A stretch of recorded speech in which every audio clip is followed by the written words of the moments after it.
கணேசருக்குரிய பெரியார்களே, அன்பிற்குரிய கணவான்களே, சகோதரர்களே, அல்லாஹு சுப்ஹானஹு வ தஆலா இவ்வளவு பெரிய இந்த பிரபஞ்சத்தை படைத்து இந்த பிரபஞ்சத்திலே உள்ள அனைத்து படைப்பினங்களையும் மனிதர்களுக்காக படைத்திருக்கிறான். மனிதர்களை விட அவனுடைய சில படைப்புகள் அல்லாஹுவை மிக அதிகமாக ஞாபகம் செய்கிறது, வணங்குகிறது. அல்லாஹ்வுக்கு மாற்றமாக எந்த நேரத்திலும் எந்த சந்தர்ப்பத்திலும் வழிபடாத சில படைப்புகள் மலக்குமார்களை நாம் எடுத்துக் கொள்ளலாம். படைக்கப்பட்டது முதல் கியாமத் வரும் வரைக்கும் அந்த மலக்குமார்கள் அல்லாஹ்வுடைய ஒரே ஒரு கட்டளைகளுக்கோ ஒரே ஒரு உத்தரவுக்கோ மாறு செய்ததில்லை. படைக்கப்பட்டது முதல் அவர்களுடைய அந்த காலம் முடிகின்ற வரைக்கும் சதாவும் அல்லாஹ்வை நினைத்து கொண்டு ஞாபகப்படுத்திக் கொண்டு அவனுடைய புகழையும் துதியையும் பாடிக்கொண்டிருப்பதாக குர்ஆனில் அல்லாஹ் பல இடங்களில் கூறியிருக்கிறான். அல்லாஹ்வை மறந்து வாழக்கூடியவர்கள் என்றால் நாங்க, அவனுடைய கட்டளைகளுக்கு சட்டதிட்டங்களுக்கு மாற்றமாக நடக்கக்கூடியவர்கள் என்றால் மனிதர்கள். இருந்தாலும் அல்லாஹ் மனிதர்களுடன் கொண்டிருக்கிற அன்பை போன்று, இரக்கத்தை போன்று, கருணையை போன்று உலகத்தில் வேற எந்த படைப்பினருடனும் இந்த அளவுக்கு அன்போ இரக்கமோ கருணையோ கொண்டதில்லை. எந்த வகையிலும் மனிதனுக்கு சிரமம் ஏற்பட்டுவிடக் கூடாது என்பதற்காக முழு உலகத்துடைய இயக்கத்தையும் மனிதனுக்கு சாதகமாக ஆக்கி வைத்திருக்கிறான். இரவை இருளாக வைத்திருக்கின்றான். இந்த மனிதன் ஓய்வெடுக்க வேண்டும் என்பதற்காக பகலை வெளிச்சமாக ஆக்கி வைத்திருக்கிறான். இந்த மனிதன் பகலிலே உழைத்து முயற்சி செய்து பாடுபட்டு ஹலாலான முறையிலே சம்பாதித்து அவனுடைய தேவைகளை நிவர்த்தி செய்ய வேண்டும் என்பதற்காக எந்த விதத்திலும் அவனுக்கு துன்பங்களோ துயரங்களோ ஏற்பட்டுவிடக் கூடாது என்பதற்காக நம்மை பாதுகாப்பதற்கு என்பதற்காக பகலிலே 2 மலக்குமார்கள், இரவிலே 2 மலக்குமார்கள். குர்ஆன் அல்லாஹ் கூறுகின்றான், வ இன்ன அலைக்கும் லஹாஃபிதீன் கிராமன் காதிபீன் யஅலமூன மா தஃஅலூன். நிச்சயமாக உங்களின் மீது பாதுகாக்கக்கூடிய பாதுகாவலர்கள், கண்ணியமான எழுத்தாளர்கள், நீங்கள் எவைகளை செய்கிறீர்களோ அவைகளை அறிந்து அவர்கள் பதிவு செய்து கொள்வார்கள். வலது கையிலே 1 மலக்கு, இடது கையிலே 1 மலக்கு. பகலிலே பாதுகாப்பதற்கு என்று 2 மலக்குமார்கள், இரவிலே பாதுகாப்பதற்கு என்று 2 மலக்குமார்கள். மேலான பெரியார்களே, சகோதரர்களே, ஒரு நாளையில ஒரு மனிதனை பாதுகாப்பதற்கு என்று 8 மலக்குமார்கள். 800 கோடி மக்களுக்கும் அப்படி என்றால் எத்தனை லட்சம் மலக்குமார்களை அல்லாஹ் அவர்களுக்காக ஆக்கி வைத்திருக்கின்றான். மேலான பெரியார்களே, அன்பிற்குரிய கணவான்களே, சகோதரர்களே, உலகத்துடைய ஓட்டமும் உலகத்துடைய இயக்கமும் இந்த மனிதர்களுக்காக. நாம் வாழக்கூடிய பகுதிகளில் தான் காற்றை வீச செய்திருக்கின்றான். மேலே செல்ல செல்ல உயர உயர அந்த காற்றுடைய அழுத்தம் குறைந்துவிடும். அதனால தான் மேலே செல்லக்கூடியவர்கள் ஆக்சிஜனை எடுத்துக்கொண்டு செல்கிறார்கள். தரையிலேயும் காற்றை அல்லாஹ் வீச செய்திருக்கிறான். கடலிலேயும் அதே காற்றை அல்லாஹ்தான் வீச செய்திருக்கின்றான். அல்லாஹ் நாடினால் அந்த காற்றுடைய ஓட்டத்தை நிறுத்திவிடலாம். குர்ஆன்ல கூறுகின்றான், வமின் ஆயாத்திஹில் ஜவாரி ஃபில் பஹ்ரி கல் அஅலாம். கடல்களில் மலைகளை போன்ற பெரும் பெரும் கப்பல்கள் சென்று கொண்டிருக்கின்றது.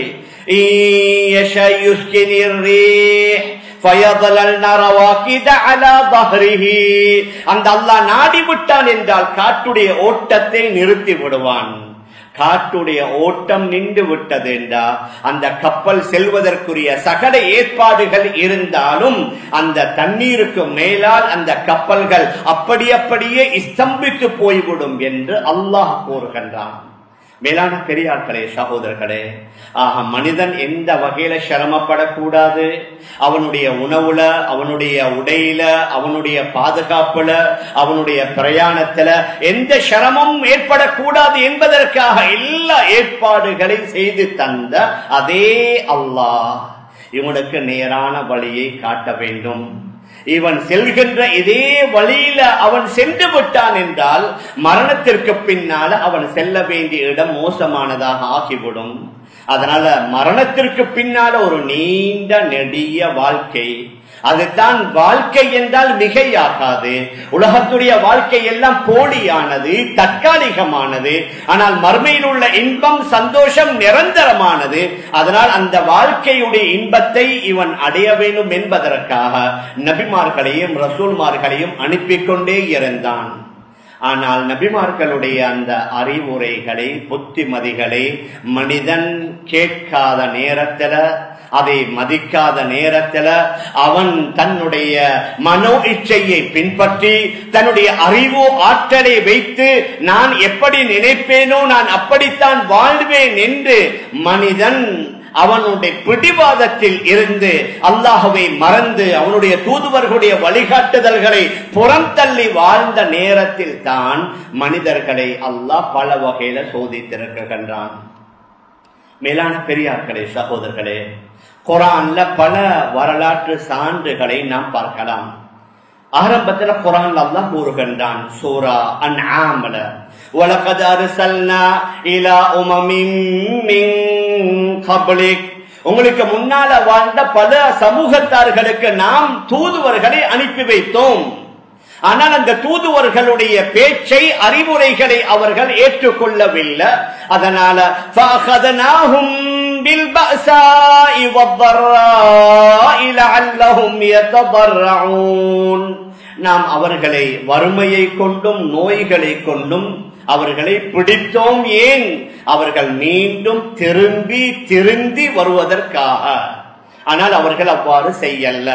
فَلَوْلَا إِذْ جَاءَهُمْ بَأْسُنَا تَضَرَّعُوا وَلَكِنْ قَسَتْ قُلُوبُهُمْ وَزَيَّنَ لَهُمُ الشَّيْطَانُ مَا كَانُوا يَعْمَلُونَ, நம்முடைய சோதனைகளும் வறுமையும் நோய்களும் வந்த நேரத்தில் அவர்கள் திருந்தி அவர்கள் மீண்டு வந்திருக்க கூடாதா என்றாலும் அவர்களுடைய உள்ளங்கள் கல் நெஞ்சமாக மாறி அவர்கள் செய்யக்கூடிய வேலைகள் நல்லது என்று ஷைத்தான் அவர்களுக்கு அலங்காரமாக காட்டி அவர்களை வழிகெடுத்து விட்டான்.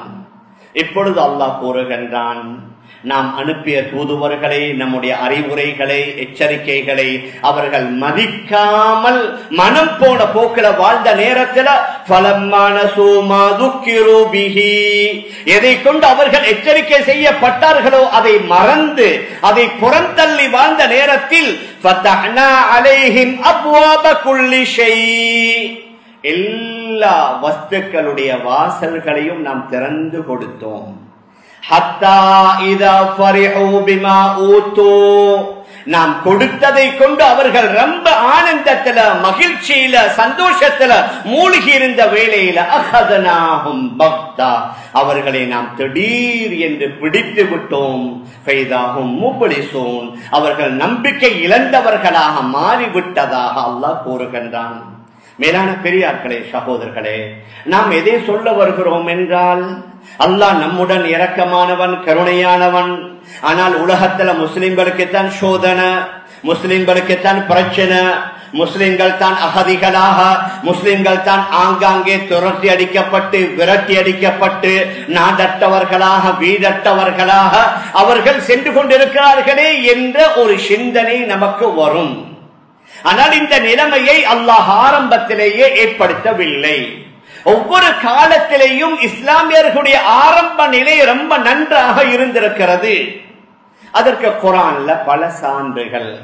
தனி மனிதனாக இருக்கலாம், ஒரு சமூகமாக இருக்கலாம், அல்லது ஒரு நாட்டு மக்களாக இருக்கலாம். இந்த குறுகிய நேரத்தில் மிக சுருக்கமாக நாங்க பார்க்கலாம். தனி மனிதனுக்கும் அல்லாஹ் பலவிதமான ஆற்றல்களை கொடுத்தான், வசதி வாய்ப்புகளை கொடுத்தான், செல்வங்களை கொடுத்தான். அவன் அதிலே மெய் மறந்து அது என்னால, என்னுடைய அறிவால, என்னுடைய ஆற்றலால கிடைத்தது என்று பெருமை கொண்டு வாழ்ந்த நேரத்தில் அவனையும் அளித்திருக்கின்றான். அதற்கு குர்ஆன்ல சூரத்துல் கஸஸ்ல அந்த காரூனுடைய சரித்திரத்தை அல்லாஹ் கூறுகின்றான். இன்ன காரூன கான மின் கௌமி மூஸா ஃபபகா அலைஹிம், இந்த காரூன் என்பது மூஸா அலைஹிஸ்ஸலாத்து வஸலாம் அவர்களுடைய கூட்டத்தை சார்ந்தவன், அவர்களுடைய குடும்பத்தில் உள்ள ஒருவன். ஆனால் ஃபபகா அலைஹிம், அந்த மக்களுடன் அவன் அநியாயமாக நடந்து கொண்டான். வஆதைனாஹு மினல் குனூஸ், மா இன்ன மஃபாத்திஹஹு லதனூஉ பில் உஸ்பதி உலில் குவ்வா. அவனுக்கு நாம் எந்த அளவுக்கு செல்வத்தை கொடுத்திருந்தோம் என்றால் அவனுடைய செல்வங்களுடைய பொக்கிஷங்களின் சாவிகளை பலம் வாய்ந்த சக்தி வாய்ந்த ஒரு கூட்டம் சிரமத்தோடு சுமப்பார்கள். சாவிகள் தப்சீர்கள் வருது, கிட்டத்தட்ட 40 பலசாலிகள் அவனுடைய பொக்கிஷங்களுடைய சாவிகளை சுமக்கக்கூடிய அளவிற்கு அல்லாஹ் செல்வத்தை கொடுத்தான். மா இன்ன மஃபாத்திஹஹு லதனூஉ பில் உஸ்பதி உலில் குவ்வா இத கால லஹு கௌமுஹு லா தஃப்ரா. அவனுடைய கூட்டத்தினர்கள் சொன்னார்கள், நீங்க வீணா தலக்கணம் பிடித்து பெருமை பிடித்து துள்ளாதீங்க. இன்னல்லாஹ லா யுஹிப்புல் ஃபரிஹீன். இப்படி துள்ளக்கூடியவர்களை, மமதையில ஆணவத்தில் அகம்பாவத்தில் தெரியக்கூடியவர்களை அல்லாஹ் நேசிப்பதில்லை.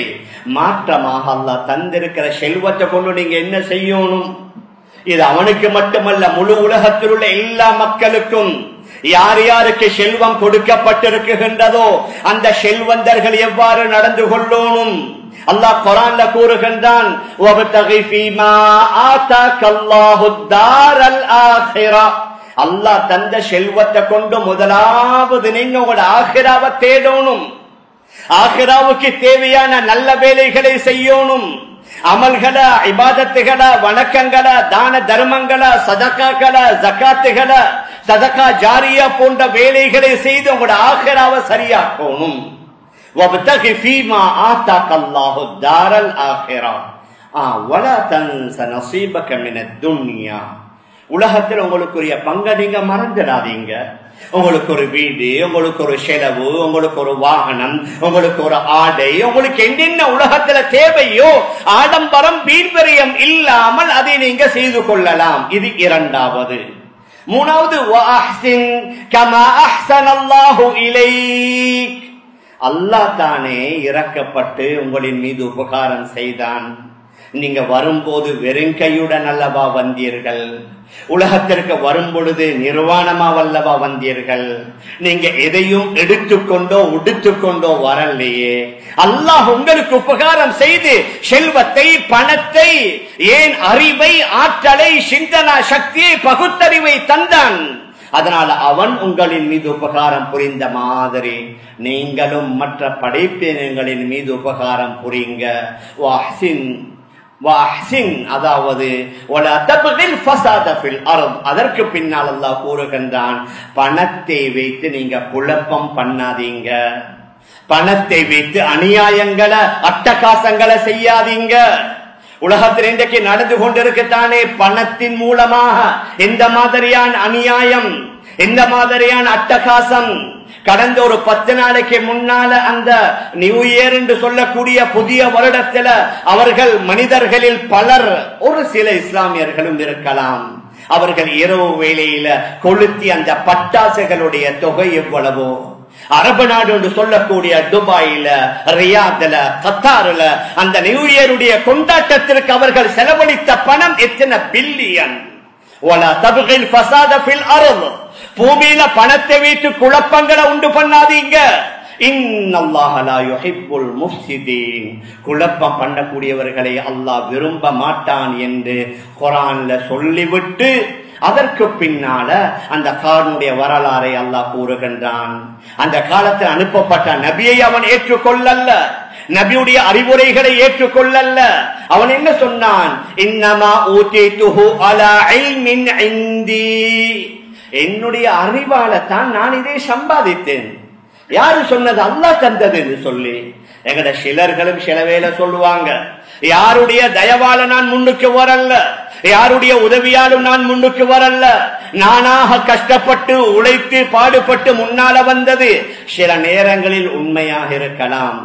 ஆனால் அல்லாஹ் உங்களோட மூளையில் உள்ள ஒரு நரம்ப கொஞ்சம் எடுத்திருந்தா உங்களால சிந்திக்கேலுமா?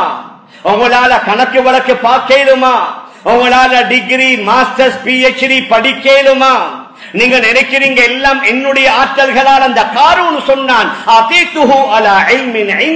என்னுடைய அறிவால, என்னுடைய நுழைஜால தான் இதை நான் பெற்றுக் கொண்டேன் என்று சொல்லி அவன் பெருமை அளித்து அதை காட்டுவதற்காக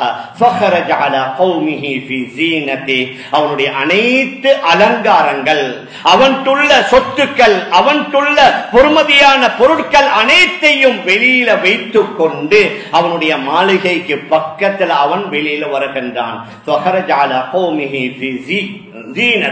அலங்காரங்களுடன் சில ரிவாயத்துகள் வருது 4000க்கும் மேற்பட்ட அவனுடைய பாதுகாவலர்கள் புடைசூழ. பெரும் பெரும் மன்னர்கள், தலைவர்கள் முன்னால போகும்போது நாங்க பார்க்கலாம், அவர்களுக்கு எப்படி எப்படி வாகனங்கள்ல, குதிரையில எப்படி புடைசூழ ராணுவ வீரர்களுடைய அணிவகுப்புடன் அவர்கள் எப்படி வருவாங்க. அதே மாதிரி அவன் வெளியில வந்தான். அல்லாஹ் கூறுகின்றான், அவனையும் அவனுடைய மிகப்பெரிய மாளிகையையும் அவன் வாழ்ந்த அந்த பிரதேசத்தையும் அவனையும் அவனுடைய பிரமாண்டமான மாளிகையும் நாம் பூமிக்குள்ள உறிந்து கொண்டோம், பூமிக்குள்ள இழுத்து கொண்டோம்.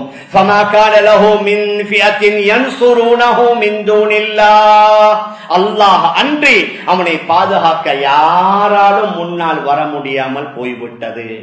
மேலான பெரியாக்களே, அன்பிற்குரிய கணவான்களே, சகோர்களே, ஒரு தனி நபருடைய பல வரலாறுகள், அதிலே ஒன்றே ஒன்று உதாரணத்திற்காக நாம் கூறுகின்றோம். அவன் துள்ளினான், குதித்தான். அல்லாஹுடைய தூதர் மூசா அலைஹிஸ்ஸலாத்து வஸ்ஸலாம் அவர்களுடைய அறிவுரைகளை ஏற்றுக்கொள்ளல்ல.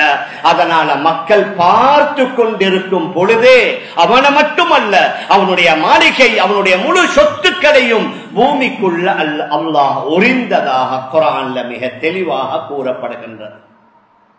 அதற்கு பின்னால் இன்னும் ஒரு சமூகத்தை பற்றி நாம் பார்க்கலாம். குர்ஆன்ல பல சமூகத்தார்களை பற்றி அல்லாஹ் பேசியிருக்கிறான். அதுல ஒரு சமூகத்தார் தான் யமன்ல வாழ்ந்த சபாவாசிகள். அவர்களுக்கு அல்லாஹ் இன்னும் விசேஷமான சில அருட்கொடைகளை கொடுத்திருந்தான். என்னண்டா, அவர்கள் வாழ்ற பகுதி, அவர்கள் பிரயாணம் செய்யற பகுதி இப்பதான் உலகத்துல பல நாடுகள் டெவலப் ஆகி இருக்குது. ஒரு 50-60 வருடங்களுக்கு முன்னால அந்த பாலைவனம் எப்படி இருந்ததுன்னு உங்களுக்கு தெரியும். ஆனால் நபி அவர்களுடைய வருகைக்கு முன்னால, நபி அவர்களுடைய வருகைக்கு பல 100 வருடங்களுக்கு முன்னால அந்த யமன்ல வசித்துக் கொண்டிருந்த சபாவாசிகளை பற்றி அல்லாஹ் கூறுகின்றான். லகத் கான லிஸபஇன் ஃபீ மஸ்கனிஹிம் ஆயா. சபாவாசிகளுடைய குடியிருப்பு பகுதிகள்ல உங்களுக்கு மிகப்பெரிய அத்தாட்சி. ஜன்னதானி ஐயமீனி வ ஷிமால். அவர்களுடைய பிரயாணம் செய்யும் பொழுது வலது பக்கத்திலேயும் இடது பக்கத்திலேயும் அழகான பூந்தோட்டங்கள், அதாவது பழங்களுடைய தோப்புக்கள். ஜன்னதானி ஐயமீனி வ ஷிமால். அல்லாஹ் என்ன சொன்னான்? குலு மின் ரிஸ்கி ரப்பிக்கும். உங்களோட அல்லாஹ்வால தரப்பட்ட உணவு தான் ரிஸ்க், இதை சாப்பிடுங்க. ஆனால் வஷ்குருலா, நீங்க அவனுக்கு நன்றியும் செலுத்துங்க. பல்தத்துன் தய்யிபா, இந்த ரொம்ப அழகான ரம்யமான ஊர். வரப்புன் கஃபூர், உங்களோட அல்லாஹ்வும் மன்னிக்க கூடியவன். தப்சீர்கள்ல வருகின்றது, நிறைவாக சொல்வதற்குரிய நேரம் இல்ல. அவர்கள் சஃபரை, பிரயாணத்தை காலையில ஆரம்பிப்பார்கள், பகலில் ஒரு ஊர். பகல்ல அவர்கள் சாப்பிட்டு ஓய்வெடுத்து விட்டு மீண்டும் ஆரம்பித்தால் மாலையில இன்னும் ஒரு ஊர். அவர்களுடைய யமனிலிருந்து ஜெருசலம் வரைக்கும் وَجَعَلْنَا بَيْنَهُمْ وَبَيْنَ الْقُرَى الَّتِي بَارَكْنَا فِيهَا قُرًى ظَاهِرًا. நாங்க பரக்கத் செய்த அந்த ஜெருசலம் வரைக்கும் அவர்களுடைய யமனிலிருந்து பல கிராமங்களை நாங்கள் ஏற்படுத்தி இருந்தோம். அவர்கள் உணவை, நீரை சுமந்து கொள்ள வேண்டிய தேவையே இல்லை. அந்த தோட்டங்களுக்கு உள்ளால தலையில ஒரு கூடையை கட்டிக்கொண்டு கொஞ்ச நேரம் உலாவி விட்டு வெளியில வந்தால் அந்த கூடை பழங்களால் நிறைந்து விடும் என்று தஃசீர் ஃபத்ஹுல் கதீரில குறிப்பிடப்பட்டிருக்கின்றது. ஆனால் அல்லாஹ் என்ன சொன்னான்? சாப்பிடுங்க, நன்றாக அனுபவிங்க, என்ஜாய் பண்ணுங்க. ஆனால் அல்லாஹ்வை மறந்துடாதீங்க. அல்லாஹ்வுடைய தூதுவர்களுடைய அறிவுரைகளை புறந்தள்ளிடாதீங்க. ஒன்று அல்ல, இரண்டல்ல, 13 நபிமார்களை அல்லாஹ் அனுப்பி வைத்தான்.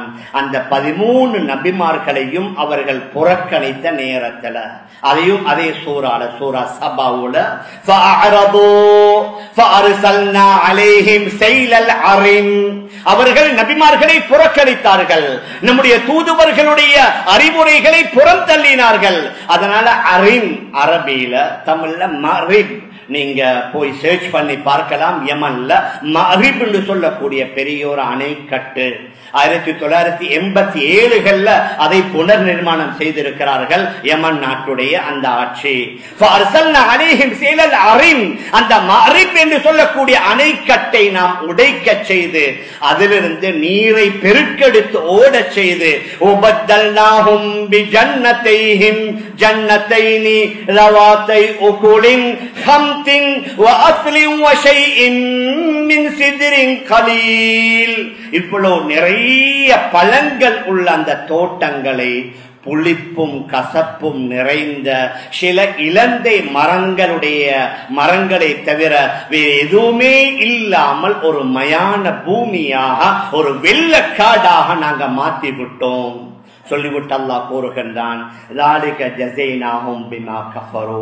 என்னை நிராகரிக்க கூடியவர்களுக்கு நாங்க அப்படித்தான் கூலி கொடுப்போம் என்று அல்லாஹு சுப்ஹானஹு வ தஆலா கூறுகின்றான். மேலான பெரியார்களே, அன்பிற்குரிய கனவான்களே, சகோதரர்களே, தனி மனிதன் காரூனாக இருக்கலாம், ஒரு சமூகம் சபாவாசிகளாக இருக்கலாம், நபியுடைய காலத்தில் வாழ்ந்த அந்த குறைஷியர்களாக இருக்கலாம், ஏன் இப்பொழுது வாழ்ந்து கொண்டிருக்கக்கூடிய நம்முடைய காலத்தை எடுத்துக்கொள்ளலாம். 2019 20 அந்த கோவிட்-19, அந்த ஈஸ்டர் சண்டே அட்டாக், அந்த நேரத்தில் நம்முடைய நிலைமைகள் எல்லாம் எப்படி இருந்துச்சு? அதற்கு பின்னால அல்லாஹ் நிலைமைகளை மாற்றி விட்டான். எங்கட நாட்டிலேயும் சரி, உலகத்துல பல இடங்கள்ல குர்ஆன்ல அல்லாஹ் கூறுகின்றானே, ஃபதஹ்னா அலைஹிம் அப்வாப குல்லி ஷை, எல்லா வஸ்துக்களுடைய வாசல்களையும் நாங்க திறந்து கொடுத்தோம் என்று. இன்றைக்கு வெளியில எங்கட நாட்டுல வெளிநாடுகள்ல பாருங்க, வானளாவிய கட்டடங்கள், 80 மாடி வேணுமா, 100 மாடி வேணுமா, கண்ணை பறிக்கக்கூடிய மின் விளக்குகள், இத்துணை வகையான, அதாவது பிரயாணத்திற்கு தேவையான ஏற்பாடுகள். விமானம் தேவையா? விமானத்துல ஃபர்ஸ்ட் கிளாஸ்ல உங்களுக்கு படுப்பதற்கு அறை தேவையா? குளிக்கணுமா? ஷவர் வேணுமா? தண்ணீரில பிரயாணம், மாத கணக்கில் பிரயாணம் செய்வதற்கு குரூஸ் ட்ரிப் என்று சொல்லி சில பேரை நீங்க பார்த்திருப்பீங்க, கேட்டிருப்பீங்க. 2000 3000 பேரை சுமந்து கொண்டு அந்த கப்பல் இருக்கிற ஃபீலிங்கே இல்ல. அங்க சூப்பர் மார்க்கெட் வேணுமா, அங்க விளையாட வேணுமா, நீச்சல் தடாகங்கள் வேணுமா, மியூசிக்கல் ஷோ வேணுமா, அங்க பார் வேணுமா, அனைத்தையும் அந்த குரூஸ்களுக்குள்ள நிறைத்து அதிலே பிரயாணங்களை செய்து கொண்டிருக்கிறார்கள். பெரும் பெரும் செல்வந்தர்கள், அவர்களுக்கு தனியா யோட், அதாவது ஆடம்பர படகுகள், அவர்களுக்கு தனியா பிரைவேட் ஜெட்ஸ், அவர்களுக்கு தனியான விமானங்கள். மேலான பெரியார்களே, அன்பிற்குரிய கனவான்களே, சகோதரர்களே, ஆடை அணிகலன்களை எடுத்துக்கொண்டோம் என்றா இப்பொழுது கட்டக்கூடிய சிலர்களுடைய கைகள் உள்ள வாட்ச் 7 மில்லியன், 8 மில்லியன், 10 மில்லியன், என்ன அவங்களோட கையில கட்டிக்கிற கடிகாரம். பெண்மணிகள் எடுக்கிற சில ஹேண்ட் பேக்ஸ் 1 மில்லியன், 2 மில்லியன். ஆடை அணிகலன்கள் வேணுமா? சாதனை, அதாவது அவர்களுக்கு தேவையான வேற வேற சாதனங்கள், பொருட்கள் தேவையா? வைத்தியம் எந்த அளவுக்கு முன்னேறிண்டா, அதாவது பல வகையில உடலை வெட்டாமல் கிழிக்காமல் லேசர் ட்ரீட்மெண்ட் வேணுமா? அவர்களுக்கு பணிவிடை செய்வதற்குரிய தாதிகள் எந்தெந்த மாதிரியான அடிப்படையில் உங்களுக்கு வேணும்? ஆடைகளா, விளையாட்டு, அதாவது களியாட்டங்களா, அதாவது சொல்லுவாங்க பொழுதுபோக்கு எத்தனை இடத்துல வந்துருச்சு. பிள்ளைகளுக்கு பொழுதுபோக்கான அம்சங்கள், அவர்களை சந்தோஷப்படுத்துவதற்குரிய ஏற்பாடுகள், உணவு எடுத்துக்கொண்டா எத்தனை வகையான ரெஸ்டாரண்ட். நாங்க வீட்டிலேயே இருந்தபடி ஆர்டர் பண்ணினா ½ an hour நாங்க சொல்றது எங்கட வீடு எங்கட காலடிக்கு வந்து சேருகிறது. இப்படி அடுக்கிக் கொண்டே போகலாம். அல்லாஹ் குர்ஆன்ல கூறுகின்றானே, ஃபதஹ்னா அலைஹிம் அப்வாப குல்லி ஷை, அனைத்து வஸ்துக்களுடைய வாசல்களையும் நாங்க அவர்களுக்கு திறந்து கொடுத்தோம். ஆனால் இவைகள் அனைத்தையும் அனுபவித்து ஹத்தா இதா ஃபரிஹு பிமா ஊது, நாம் கொடுத்ததை கொண்டு அவர்கள் சந்தோஷத்துல மூழ்கி அல்லாஹ்வை மறந்து, மார்க்கத்தை மறந்து, தீனை மறந்து வாழ்ந்த நேரத்தில் அஹதனாஹும் பக்தா, அவர்களை நாங்க திடீர் என்று பிடித்தோம். கடந்த காலங்களில் பிடித்ததையும் கூறுகின்றான். இப்பொழுதும் அல்லாஹ் பிடித்து கொண்டிருப்பதை நாங்க பார்க்கலாம். நாம் எதை சொல்ல வருகிறோம் என்றா, எங்களுக்கு இப்ப அச்சுறுத்தல் இல்ல, எங்களுக்கு இப்ப பயமுறுத்தல் இல்ல, இந்த நாட்டுல நாங்க மிச்சம் அமைதியாக மிச்சம் நிம்மதியாக நாங்க சந்தோஷமாக வாழ்கிறோம். அதனால மாற்று மதத்தவர்களை போன்று அல்லாஹ்வை ஏற்காதவர்களை போன்று கண்டதே காட்சி கொண்டதே கோலம், எல்லாம் கூத்துக்கள், களியாட்டங்கள், கும்மாளங்கள், ஆடம்பரங்கள், வீண் விரயங்கள். மேலான பெரியார்களே, சகோதரர்களே, அல்லாஹ்வை மறந்துடக்கூடாது. எல்லாத்துக்கும் ஒரு வரையறை, கட்டுப்பாடு இருக்குது. வரையறையுடன் கட்டுப்பாட்டுடன் நாங்க ஈடுபட்டோம் என்றா எவ்வாறு அல்லாஹ் பாதுகாத்தானோ அதே மாதிரி பாதுகாப்பான். எல்லை மீறி ஈடுபடுற நேரத்துல அல்லாஹ் எல்லோரையும் சேர்த்து, அல்லாஹுடைய தண்டனை வந்தால் நல்லவர்களும் சேர்ந்து தான் அழிவார்கள். குர்ஆன்ல மிக தெளிவாக வருது. மறுமையில அவர்களுக்கு அல்லாஹ் பாக்கியங்களை கொடுப்பான். ஆனால் தண்டனை வந்து விட்டால் வத்தகு ஃபித்னத்தன் லா துஸீபன் அல்லதீன ஸலமு மின்கும் ஹாஸா, ஒரு ஃபித்னாவை நீங்க பயந்து கொள்ளுங்க.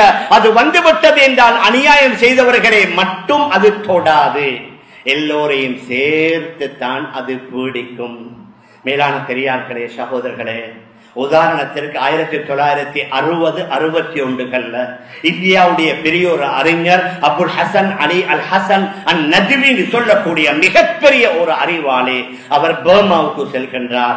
அவர் அங்க சென்று அந்த பர்மா வாசிகளுக்கு செய்த ஒரு பயான், பல பயான்கள் இருக்கின்றது, ஒரே ஒரு பயான் புத்தக வடிவத்தில் ஒரு 16 பக்கத்தில் வந்திருக்குது. அந்த பர்மா வாசிகளுக்கு முன்னால் அவர் சொன்னார், 60கள்ல நீங்க இந்த நாட்டுல ஏன் பர்மாவை கூறுகிறேன்டா, எங்கட இலங்கையும் கிட்டத்தட்ட பர்மா மாதிரி. அந்த 60கள்ல சொன்னாங்க, நீங்க மிச்சம் சந்தோஷமா வாழ்றீங்க, உங்களுக்கு எந்த பிரச்சனையும் இல்ல, இந்த நாட்டு மக்களால் எந்த வகையான அச்சுறுத்தலும் இல்ல, உங்களுக்கு எதிராக தீவிரவாத போக்குகளோ பேச்சுக்களோ நடவடிக்கைகளோ ஒன்றும் இல்ல. இன்றைக்கு நீங்க இந்த நாட்டுல கொடி கட்டி பறக்கிறீங்க, வியாபாரங்களை செய்து கொண்டிருக்கிறீங்க. நீங்க அவர்கள் சொன்னார்கள், பர்மாவுடைய பாஷையை நீங்க படிங்க. பாஷையை மட்டுமல்ல, அந்த பர்மி லாங்குவேஜ்ல நீங்க கூடுதலாக படித்து நீங்க கவிஞர்களாக, கலைஞர்களாக, எழுத்தாளர்களாக வரணும். இந்த நாட்டு மக்களுக்கு நீங்க முன்மாதிரியாக இருக்கணும். நீங்க பர்மா உடைய முஸ்லிம்கள் இஸ்லாம் வாழ்க்கையில பிரதிபலிக்கணும். மறுமுனையில இஸ்லாத்தில் உள்ள அஹ்லாக்குகள், நல்ல பண்பாடுகள், நல்ல குணங்கள் அவர்களுக்கு போய் சேரணும். அவர்களுடன் நல்ல முறை நீங்க நடக்கணும். அவர்களுக்கு உங்களோட அஹ்லாக்குகளை கொண்டு இஸ்லாத்தை நீங்க விளங்க வைக்க வேண்டும் என்று எந்த அளவுக்கு என்று சொன்னாங்க. நீங்க மதீனாவுடைய ஜன்னத்துல் பக்கீலையோ மக்காவுடைய ஜன்னத்துல் முஅல்லாவுலையோ அடங்குவதை விட இந்த பர்மாவுல தான் நீங்க அடங்கணும். நாளை மஹ்ஷருடைய மைதானத்துல உலகத்துடைய பல பாகங்கள் இருந்து முஸ்லிம்கள் எழுப்பப்படும் பொழுது பர்மாவிலிருந்து முஸ்லிம்கள் எழுப்பப்பட்ட அந்த காட்சி காணப்பட வேண்டும். ஆனால் நீங்க இங்க எப்படி வாழணும், இந்த உங்களை அவர்கள் எப்படி நேசிக்கணும் என்றா, நீங்க இந்த ஊரை விட்டு போக நினைத்தால் நீங்க போற வழியில் அவங்க வந்து படுத்துக் கொள்ளணும். நீங்க தயவு செய்து போயிடாதீங்க. என்ன, நீங்க ரொம்ப நல்லவர்கள், நீங்க நேர்மையானவர்கள், நீங்க உங்களோட தொழிலால உங்களோட மக்களுக்கும் எங்கட மக்களுக்கும் ஹெல்ப் பண்ணி நீங்க உதவி செய்தீங்க, நாட்டை முன்னேற்றப்படுத்தினீங்க என்று சொல்லணும். அந்த அளவுக்கு நீங்க நிலைமையை மாற்றணும்னு சொல்லி 1960களை செய்தார்கள். ஆனால் அல்லாஹுடைய ஏற்பாடு ஒரு 20 வருடம் கூட கழியல்ல, 1980களுக்கு பின்னாலாண்டு நினைக்கிறேன். அங்கிருந்த பல முஸ்லிம்கள் விரட்டி அடிக்கப்பட்டார்கள். பெரும் பெரும் செல்வந்தர்கள் அவர்களுடைய அனைத்தை விட்டுட்டும் உலகத்துல பல பகுதிகளுக்கு நாடோடிகளாக ஓடினார்கள். இன்றும் நீங்க பார்க்கலாம், பர்மாவுடைய முஸ்லிம்கள் அமெரிக்காவுடையும் இருக்கிறாங்க, கனடாவுடையும் இருக்கிறாங்க, ஜப்பான்லையும் இருக்கிறாங்க.